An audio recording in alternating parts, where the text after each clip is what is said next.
Salam sejahtera, salam sehat, dan salam kebaikan untuk kita semua jemaat Tuhan yang saya kasihi di dalam Tuhan kita Yesus Kristus. Dimanapun kita berada, saya percaya kasih dan penyertaan Tuhan senantiasa beserta dengan kita. Jemaat Tuhan, saat ini kita akan mendengarkan kebenaran firman Tuhan. Mari kita persiapkan hati dan pikiran. Kita bersatu di dalam doa. Kami bersyukur Tuhan untuk segala kebaikan, kemurahan dan penyertaan Tuhan dalam hidup kami. Sebentar Tuhan, kami akan mendengarkan kebenaran firman Tuhan. Biarlah kiranya Tuhan menyertai kami. Dalam nama Yesus kami sambut sabdamu. Amin. Jemaat yang terkasih di dalam Tuhan kita Yesus Kristus, adapun kebenaran firman Tuhan yang menjadi renungan kita pada saat ini tertulis dalam kitab Mazmur pasal 72 ayat 1 sampai dengan ayat yang ke-11. Mari kita baca demikian sabda Tuhan. Doa untuk pemerintahan Raja yang adil dari Salomo. Ya Allah, berikanlah hukum-Mu kepada Raja dan keadilan-Mu kepada putra Raja. Kiranya ia mengadili umat-Mu dengan keadilan dan orang-orang-Mu yang tertindas sesuai dengan hukum. Kiranya gunung-gunung membawa damai sejahtera bagi bangsa dan bukit-bukit membawa kebenaran. Kiranya ia menegakkan keadilan bagi orang yang tertindas di antara rakyat, menolong anak-anak orang miskin, tetapi meremukkan pemeras-pemeras. Kiranya lanjut umurnya selama matahari beredar, dan selama bulan bersinar turun-temurun. Kiranya ia seperti hujan yang turun ke atas padang rumput, seperti hujan lebat yang menggenangi bumi. Kiranya keadilan mekar dalam zamannya, dan damai sejahtera melimpah sampai saatnya bulan tidak lagi bersinar.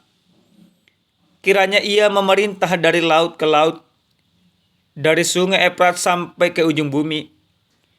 Kiranya penghuni padang belantaran berlutut di depannya, dan musuh-musuhnya menjilat debu. Kiranya raja-raja dari Tarsis dan pulau-pulau mengantarkan persembahan. Kiranya raja-raja dari Sheba dan Seba menyampaikan upeti. Kiranya semua raja sujud menyembah kepadanya, dan segala bangsa mengabdi kepadanya. Demikian pembacaan kebenaran firman Tuhan. Jemaat Tuhan yang terkasih di dalam Tuhan kita Yesus Kristus, jikalau memang pembacaan nas yang baru saja kita dengarkan, baru saja kami sampaikan, mungkin ada beberapa kata yang berbeda dengan Alkitab yang kita miliki. Tentu itu bukanlah hal yang perlu kita perdebatkan, karena sesungguhnya kami membaca dari Alkitab terjemahan edisi yang kedua. Ada beberapa kata memang yang berbeda tapi maknanya tentu sama. Nah, Bapak Ibu yang dikasihi Tuhan kita Yesus Kristus, tentu bagi kita orang Kristen bukan hal yang baru lagi bagi kita mendoakan para pemimpin. Bahkan di gereja yang saya layani, hampir setiap minggu di dalam doa syafaat selalu disampaikan doa kepada pemimpin-pemimpin kita. mulai dari pemimpin yang tertinggi yaitu presiden, sampai kepada pemimpin yang terendah yaitu kepala desa, kepala dusun, dan lain sebagainya. Tujuannya supaya dengan kuasa Tuhan, para pemimpin yang dipilih oleh Tuhan melalui kita, atau yang dipilih dengan pilihan-pilihan tertentu, tapi setiap pemimpin itu kita harapkan, kita doakan, mereka mampu memberikan keadilan. Mereka mampu memberikan kesejahteraan. Mereka mampu menunjukkan kebenaran. Sehingga kepemimpinan mereka mensejahterakan semua orang tanpa terkecuali. Itu doa yang sering sekali kita sampaikan. Nah, Bapak Ibu yang dikasihi Tuhan kita Yesus Kristus, hal yang sama kita lihat di dalam kebenaran firman Tuhan ini, di mana seorang pemazmur, dalam hal ini Salomo, dia menyampaikan doa permohonannya kepada Tuhan supaya kiranya Tuhan senantiasa menaungi para raja, memberkati para raja, dan tentu para raja atau para pemimpin itu ketika mereka diberkati oleh Tuhan, maka para raja, para pemimpin itu mampu menunjukkan keadilan, kebenaran, melepaskan orang-orang yang tertindas. Bahkan para raja itu diharapkan mampu mereka memberikan kelegaan bagi orang-orang yang tertindas. Doa ini disampaikan oleh Salomo supaya para raja itu sesungguhnya menjadi suara kenabian, supaya raja itu benar-benar menjadi perpanjangan tangan Tuhan. Karena mereka dipilih oleh Tuhan. Tujuannya satu, yaitu untuk menunjukkan kasih, kebenaran, keadilan yang ada pada diri Tuhan. Dan itu tentu harus ada pada diri para raja. Jemaat yang terkasih di dalam Tuhan kita Yesus Kristus, dalam doa yang begitu indah yang disampaikan oleh Salomo, ini menunjukkan pengharapan. Tidak lagi Allah hanya sebatas memberkati raja, tetapi Tuhan akan memberkati orang-orang yang ada di dalam pemerintahan raja yang terberkati itu. Antara raja, masyarakat menjadi satu kesatuan, mendapatkan berkat, tetapi menjadi satu kesatuan juga dalam mempermuliakan Tuhan. Bapak Ibu yang saya kasihi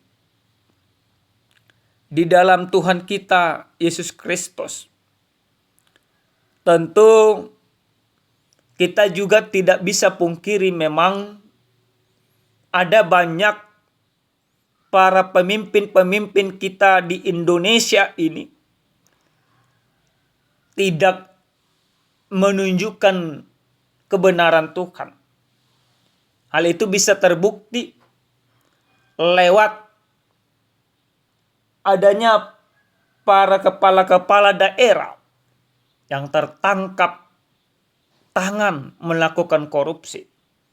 Baik dia dari orang Kristen sendiri, baik dari luar orang Kristen sendiri. Tapi pemimpin-pemimpin itu menyelewengkan kebenaran. Nah, maka di tahun 2024, ketika kita sudah selesai melaksanakan pemilihan presiden, DPR RI, DPD, DPRD tingkat 1 dan DPRD kota dan kabupaten, sudah dikeluarkan orang-orang yang duduk di sana. Bahkan di tahun 2024 ini juga nantinya kita akan sampai kepada pemilihan kepala daerah. Kabar yang sampai kepada kami yaitu di antara bulan 10, bulan 11. Nah, jadi mulai daripada saat ini Bapak Ibu, mari kita mendoakan para pemimpin yang sudah kita pilih, supaya suara rakyat adalah suara Tuhan yang selalu didengung-dengungkan, itu menjadi sebuah kebenaran. Maka ketika kita memberikan hak suara memilih pemimpin-pemimpin kita yang kita percayai, maka mari kita juga mendoakan mereka. Mendoakan mereka supaya suara Tuhan senantiasa mengendalikan kehidupan mereka, sehingga para pemimpin kita tidak menyelewengkan kebenaran, tidak mencari kekayaan pribadi, tidak menjual keadilan, tidak membelok-belokkan kebenaran itu. Tetapi mari kita selalu mendoakan mereka supaya berada di jalur hukum dan ketentuan yang sudah ditetapkan oleh pemerintah secara khusus, supaya mereka ada hati yang benar-benar takut kepada Tuhan. Ada hati yang benar-benar menyadari bahwa jabatan yang mereka terima adalah pemberian daripada Tuhan. Lalu Bapak Ibu yang dikasihi Tuhan kita Yesus Kristus, hal apa yang boleh kita renungkan juga dari kebenaran firman Tuhan ini bagi kehidupan kita pada saat ini?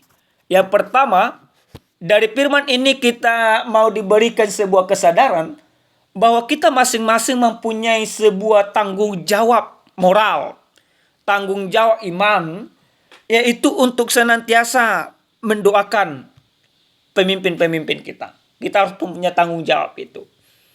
Jangan Bapak Ibu kita hanya menuntut, tapi kita tidak mempunyai tanggung jawab dalam mendoakan. Tentu tidak hanya mendoakan, tapi ketika kita mendoakan pemimpin kita, kita juga mau membuktikan doa itu dengan kelakuan-kelakuan kita yang benar, tidak menyelewengkan kebenaran, tidak mempermainkan hukum. Karena banyak sekarang Bapak Ibu, ketika ada keluarganya, polisi dan lain sebagainya, banyak melanggar aturan lalu lintas. Contoh sederhananya, ketika dia kena razia, kena tilang, langsung ditelepon keluarganya, aku anak ini dan lain sebagainya. Di sosial media boleh kita lihat hal-hal seperti itu. Tapi kita orang-orang percaya yang sudah diberkati oleh Tuhan, kita punya tanggung jawab, tidak hanya mendoakan, tapi mengaplikasikan sebuah doa itu lewat perbuatan-perbuatan kita, lewat ketundukan kita kepada kebenaran, lewat ketaatan kita kepada hukum, lewat tanggung jawab moral kita, yaitu tidak mempermainkan kebenaran itu. Maka mari kita berlaku adil. Mari kita berlaku benar di dalam kehidupan ini.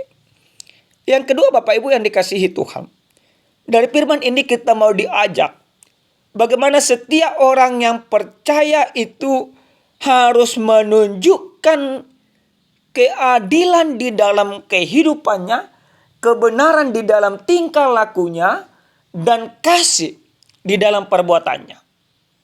Nah, keadilan, kebenaran, dan kasih ini menjadi satu kesatuan bagi kita. Sebagaimana Kristus sesungguhnya sudah menunjukkan keadilan itu. Maka kedatangan Kristus ke tengah-tengah dunia ini, pengorbanan Kristus ke tengah-tengah dunia ini, itu menyempurnakan keadilan, itu menyempurnakan hukum Tuhan, itu menyempurnakan kasih Tuhan yang benar-benar nyata.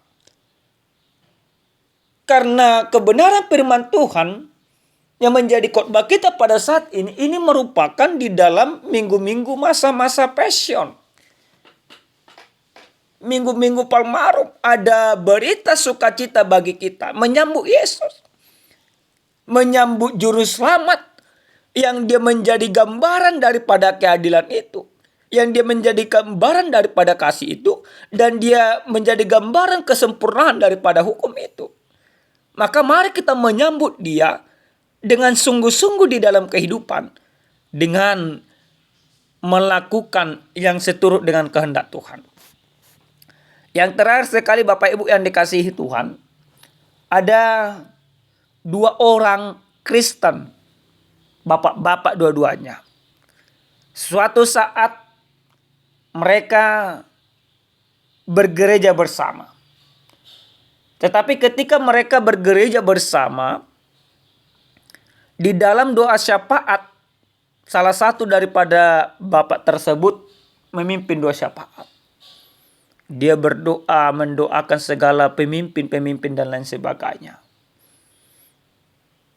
Nah, sepulang ibadah, mereka berdiskusi sama-sama. Datang kawannya ini yang tidak memimpin doa syafaat, protes terhadap doa syafaat yang disampaikan oleh pendua syafaat ini. Dia katakan, doamu tidak benar. Walaupun mereka memang dalam keadaan bercanda karena berteman. Lalu si bapak yang membawakan doa syafaat mengatakan, apakah memang ada bukti doaku tidak benar? Datang si bapak tersebut dikatakan, ya, saya mendengar supaya pemimpin-pemimpin kita berlaku adil, menaati hukum dan lain sebagainya. Tetapi yang saya ketahui doa itu memang benar.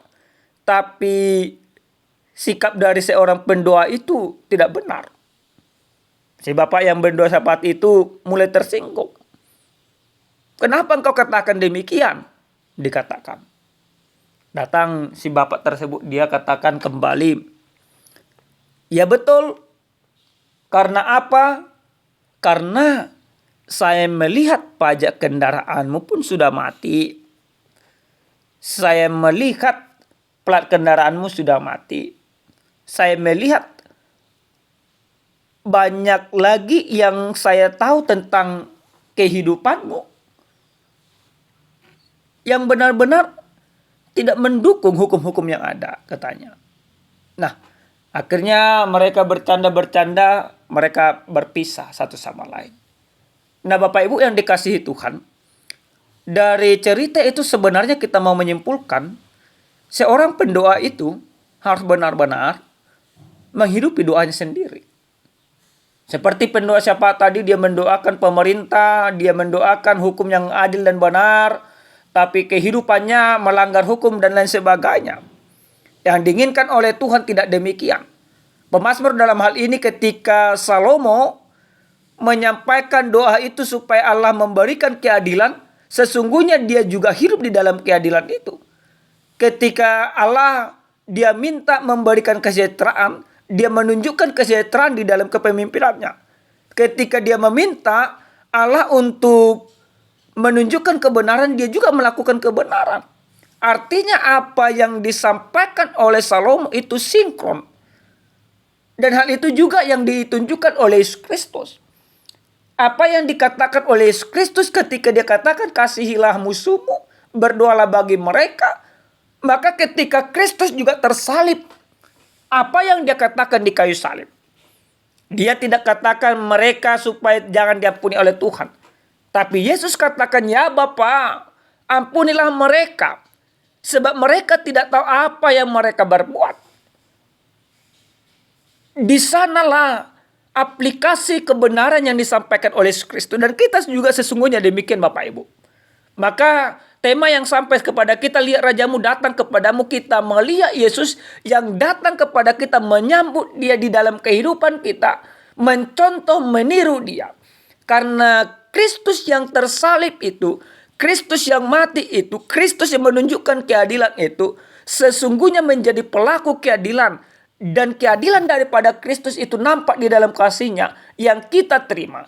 Sehingga kita orang-orang berdosa, dosa-dosa kita diampuni oleh Dia. Amin. Kita bersatu di dalam doa. Kami bersyukur Tuhan kami untuk segala kebaikan, kemurahan, dan penyertaan Tuhan. Kami sudah mendengarkan kebenaran firman-Mu. Biarlah kiranya kami hidup di dalam firman-Mu. Dalam nama Yesus kami berdoa. Amin. Salam sejahtera Bapak Ibu. Tuhan Yesus memberkati kita semua. Shalom.